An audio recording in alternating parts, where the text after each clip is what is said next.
नमस्कार, KP news 24/7 में आपका स्वागत है। मैं हूं अश्विनी आपके साथ। आइए सबसे पहले एक नजर डालते हैं अब तक के मुख्य समाचारों पर।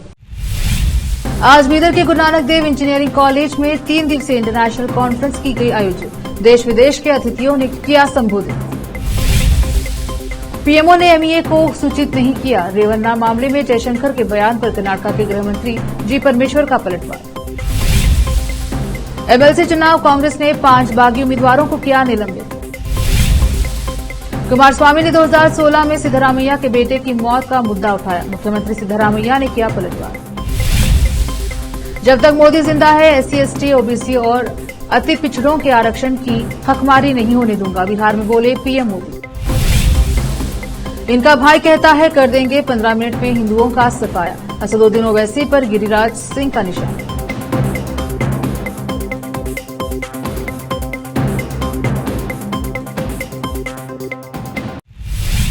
अब समाचार विस्तार से। आज शनिवार 25 मई को बीदर के गुरु नानक देव इंजीनियरिंग कॉलेज में स्थित गुरु नानक भवन में 3 दिवसीय इंटरनेशनल कॉन्फ्रेंस आयोजित की गई। यह कॉन्फ्रेंस डाटा साइंस डिपार्टमेंट और इंफॉर्मेशन साइंस डिपार्टमेंट की ओर से आयोजित की गई। इस कॉन्फ्रेंस में मलेशिया से आए मुख्य अतिथि ने भाग लिया और कॉन्फ्रेंस को संबोधित किया।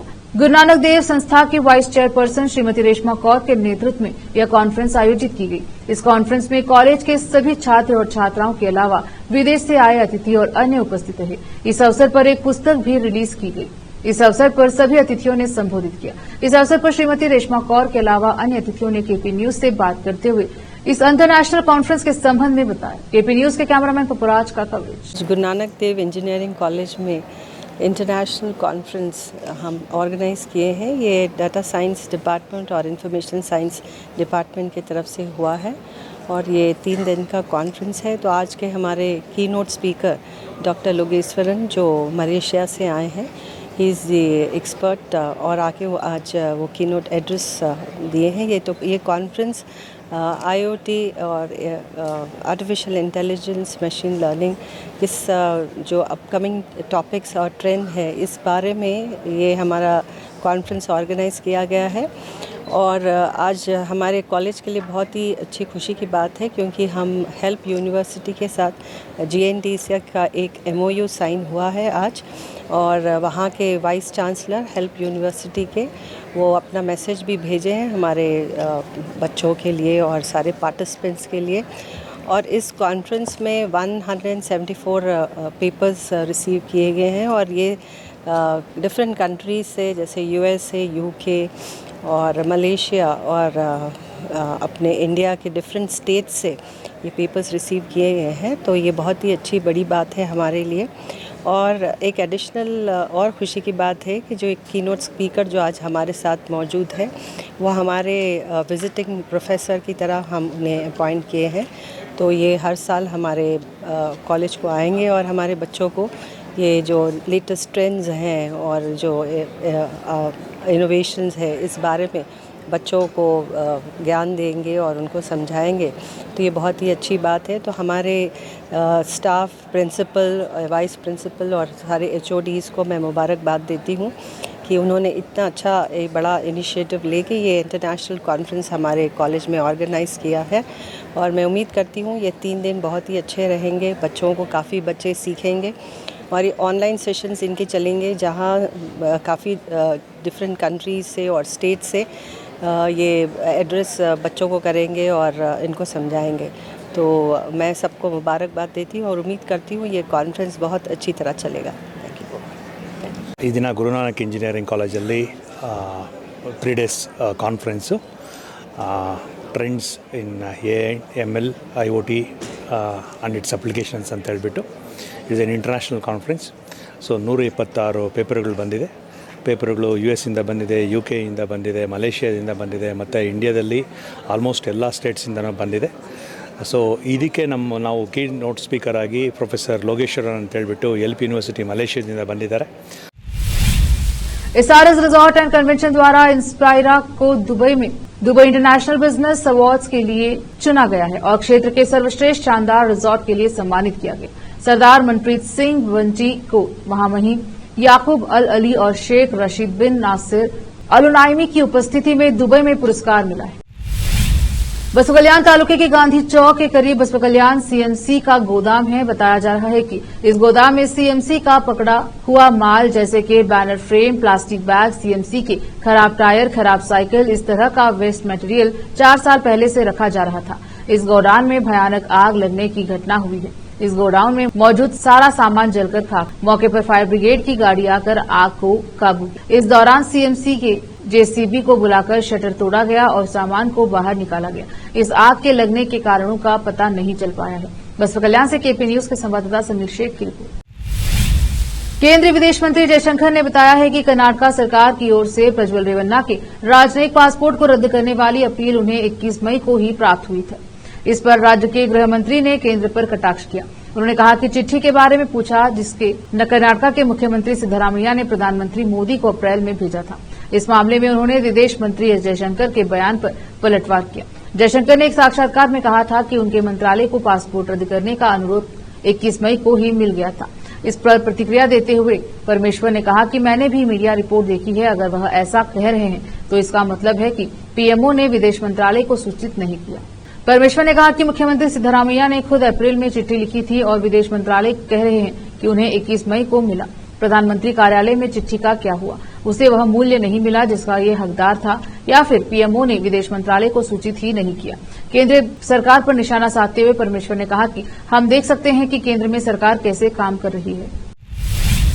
कर्नाटक कांग्रेस ने उन 5 बागियों को निलंबित कर दिया है जिन्होंने एमएलसी चुनाव के लिए पार्टी प्रत्याशियों के खिलाफ स्वतंत्र उम्मीदवार के रूप में नामांकन दाखिल किया है। एक बयान में पार्टी ने कहा है कि इसके पार्टी विरोधी गतिविधियों के लिए SP Dinesh Shivamogga, Fernandes Lawrence Bengaluru, BR Nanjesh Chikmagalur, Lokesh Talikatte Chitradurga और विनोद शिवराज को बेंगलुरु से 6 साल के लिए निलंबित किया गया।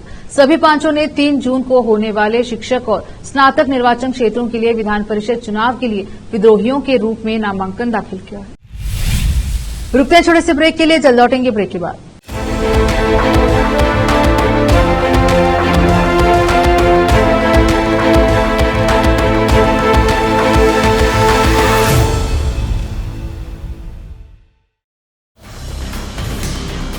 हिंदुस्तान के हर कोने में हम हैं मौजूद। 24 घंटे हालात पर गहरी नजर, खबरों से जुड़े चुपते सवालात और आपको दिखाता है धार्मिक, सामाजिक, राजनीतिक, लोकल और इंटरनेशनल न्यूज की सबसे बेहतर कवरेज जो आपको रखती है हर पल बाखबर। देश और दुनिया भर की खबर के लिए देखते रहें केपी न्यूज 24/7। ब्रेक के बाद स्वागत है आपका, देखते हैं समाचार। जेडीएस के वरिष्ठ नेता एचडी कुमारस्वामी ने शनिवार को 8 साल पहले विदेश में सिद्धरामैया के बेटे की मौत का मुद्दा उठाया और जानना चाहा कि कर्नाटक के मुख्यमंत्री ने इसकी जांच का आदेश क्यों नहीं दिया। इस बयान पर सिद्धरामैया ने तीखी प्रतिक्रिया व्यक्त की है। उन्होंने अपने बेटे की मौत को उछालने को कुमारस्वामी की मूर्खता करार दिया। मुख्यमंत्री के रूप में सिद्धरामैया के पहले कार्यकाल के दौरान 30 जुलाई 2016 को बेल्जियम में कई अंगों की विफलता के कारण राकेश सिद्धरामैया की मृत्यु हो गई थी। हासन जेडीएस के सांसद प्रज्वल रेवन्ना के अपने दादा एचडी देवेगौड़ा सहित अपने परिवार के सदस्यों की जानकारी के साथ देश छोड़कर भाग जाने की टिप्पणी के लिए सिद्धरामैया पर निशाना साधते हुए कुमारस्वामी ने कहा कि इस मुद्दे को जीवित रखने के अलावा कोई प्रयास नहीं किया जा रहा है। प्रधानमंत्री नरेंद्र मोदी पटना के बिक्रम में विशाल जनसभा को संबोधित किया। इस दौरान पीएम मोदी ने जहां इंडी गठबंधन पर हमला बोला, वहीं लालू परिवार पर भी जमकर बरसे। इस दौरान पीएम मोदी ने कहा कि इंडी वालों का एक ही सूत्र है, अपना काम बनता भाड़ में जाए जन। बिहार में लालटेनियां लेकर घूम रहे ये लालटेन सिर्फ एक ही घर में रोशनी करती है, चारों ओर अंधेरा हो जाए तो हो जाए। इस दौरान प्रधानमंत्री ने इंडिया अलायंस पर SC ST OBC के आरक्षण काटकर धर्म के आधार पर मुसलमानों को देने को लेकर जबरदस्त प्रहार किया। पीएम मोदी ने कहा कि संविधान कहता है कि भारत में धर्म के आधार पर आरक्षण नहीं होगा। बाबा साहेब अम्बेडकर कहते हैं कि धर्म के आधार पर आरक्षण नहीं होगा, लेकिन RJD Congress SC ST OBC को कोटा खत्म करके अपने वोट बैंक को धर्म के आधार पर आरक्षण देना चाहती है। उन्होंने कहा कि बिहार की इस धरती ने सामाजिक न्याय को लेकर पूरे देश को दिशा दिखाई है। SC ST OBC के आरक्षण के अधिकार के लिए बिहार में लंबी लड़ाई लड़ी है, लेकिन आज बिहार के जागरूक लोगों के सामने दुख और बड़ी पीड़ा के साथ एक कड़वा सच रख रहा हूं।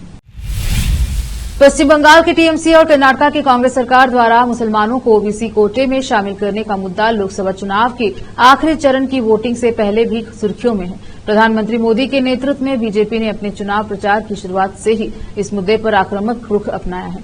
बीजेपी के नेता एक सुर में विपक्ष पर हिंदुओं से आरक्षण और अन्य लाभ छीनकर मुसलमानों को देने का आरोप लगा रहे हैं। मुस्लिम आरक्षण को लेकर इस वक्त घमासान इसीलिए तेज हुआ है क्योंकि कलकत्ता हाईकोर्ट ने अपने एक फैसले में 2010 के बाद की ओबीसी सूची को रद्द कर दिया था। इस सूची में मुस्लिमों की जातियां थी। अब यूपी के सीएम योगी ने कलकत्ता हाईकोर्ट के फैसले का स्वागत करते हुए ममता सरकार पर निशाना साधा है। योगी ने कहा कि भारत का संविधान धर्म के आधार पर आरक्षण की अनुमति नहीं देता है। टीएमसी की सरकार ने तुष्टीकरण के तहत मुस्लिम जातियों को आरक्षण दिया था। लोकसभा चुनाव के बीच एआईएमआईएम चीफ असदुद्दीन ओवैसी शनिवार 25 मई को बिहार की राजधानी पटना पहुंचे। बीजेपी के फायर ब्रांड नेता और केंद्रीय गृह मंत्री गिरिराज सिंह ने उनके बिहार दौरे का विरोध किया। उन्होंने आरोप लगाया कि असदुद्दीन ओवैसी ऐसे नेता हैं जो कभी राष्ट्रगान के दौरान मौजूद नहीं रहते। रिपोर्ट के मुताबिक उन्होंने कहा कि ओवैसी के अंदर जिन्ना का जिन है। वह ऐसे नेता हैं जिनके भाई कहते हैं कि वह 15 मिनट में हिंदुओं का सफाया कर देंगे। बिहार में उनका विरोध होना चाहिए। बिहार के आरा में चुनावी रैली को संबोधित करते हुए केंद्रीय गृह मंत्री अमित शाह ने कहा था कि बीजेपी को 400 सीटों पर जिताए फिर मुस्लिम आरक्षण खत्म कर देंगे। इस पर पटना में असदुद्दीन ओवैसी ने कहा, अमित शाह सबका आरक्षण खत्म कर देंगे, संविधान खत्म कर देंगे, ये सब उनके इरादे हैं। लोकसभा चुनाव के छठे चरण में पश्चिम बंगाल की 8 सीटों पर मतदान जारी है। इसी बीच ममता बनर्जी की पार्टी तृणमूल कांग्रेस ने भारतीय जनता पार्टी पर गंभीर आरोप लगाते हुए दावा किया है कि बाकुंडा के एक मतदान केंद्र पर 5 ईवीएम पर बीजेपी का टैग लगा हुआ है। टीएमसी ने सोशल मीडिया प्लेटफॉर्म एक्स पर बीजेपी के टैग लगे ईवीएम की तस्वीरें शेयर करते हुए लिखा, ममता बनर्जी ने बार बार इसका जिक्र किया है कि बीजेपी ईवीएम में छेड़छाड़ करके वोटों में हेराफेरी करने की कोशिश कर रही थी। आज बांकुड़ा के रघुनाथपुर में 5 ईवीएम मशीनों पर भाजपा का टैग लगा हुआ मिला। टीएमसी की ओर से लगाए गए इन आरोपों का जवाब देते हुए चुनाव आयोग ने इस टैग को सही ठहराया है। चुनाव आयोग ने कहा कि कमिश्निंग के दौरान उम्मीदवारों और उनके एजेंटों से कॉमन एड्रेस वाले टैग पर हस्ताक्षर कराया जाता है क्योंकि कमिश्निंग के दौरान केवल बीजेपी उम्मीदवारों के प्रतिनिधि मौजूद थे, इसलिए ईवीएम और वीवीपैट पर सिर्फ उनके हस्ताक्षर लिए गए। रुकते एक और छोटे से ब्रेक के लिए, जल्द लौटेंगे ब्रेक के बाद।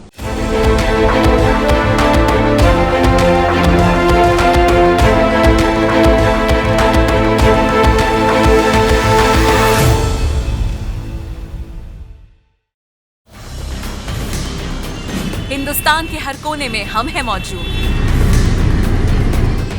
24 घंटे हालात पर गहरी नजर, खबरों से जुड़े चुपते सवालात और आपको दिखाता है धार्मिक, सामाजिक, राजनीतिक, लोकल और इंटरनेशनल न्यूज की सबसे बेहतर कवरेज जो आपको रखती है हर पल बाखबर। देश और दुनिया भर की खबर के लिए देखते रहें केपी न्यूज 24/7। ब्रेक के बाद स्वागत है आपका, देखते हैं समाचार। लोकसभा चुनाव से पहले कांग्रेस ने बीजेपी में शामिल हुई देश की सबसे अमीर महिला सावित्री जिंदल ने आज वोट डाला। सावित्री जिंदल ने अपने गृहनगर हिसार में मतदान किया। 74 साल की सावित्री जिंदल हरियाणा की पूर्व राज्य मंत्री रह चुकी हैं। फिलहाल वह जिंदल ग्रुप की चेयरपर्सन है। वह करीब 33 अरब डॉलर की संपत्ति की मालकिन है। उनके बेटे नवीन जिंदल बीजेपी के टिकट पर हरियाणा से चुनावी मैदान में हैं। सावित्री जिंदल ने आज वोट डाला। उनके साथ ही मुख्यमंत्री नायब सैनी और पूर्व सीएम मनोहर लाल खट्टर ने भी सुबह सुबह पोलिंग बूथ पहुंचकर मतदान किया। वोट डालने के बाद बीजेपी नेता सावित्री जिंदल ने मीडिया से कहा कि नरेंद्र मोदी सरकार में देश में तेज गति से विकास हुआ है। उन्होंने भरोसा जताया कि नरेंद्र मोदी लगातार तीसरी बार देश के प्रधानमंत्री चुने जाएंगे।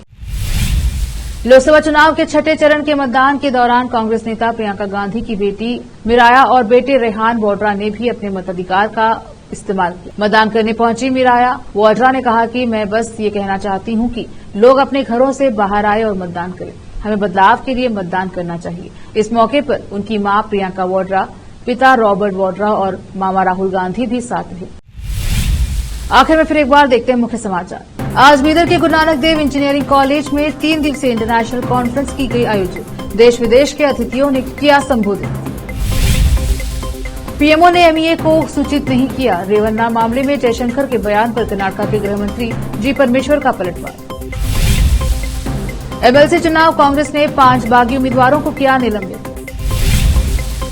कुमारस्वामी ने 2016 में सिद्धरामैया के बेटे की मौत का मुद्दा उठाया। मुख्यमंत्री सिद्धरामैया ने किया पलटवार।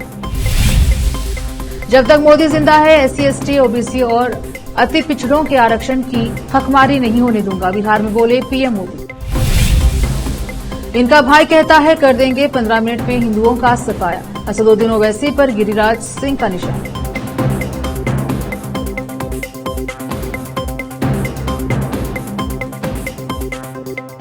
केपी न्यूज के बुलेटिन में अब तक के लिए इतना ही। देखते रहिए केपी न्यूज 24/7। धन्यवाद।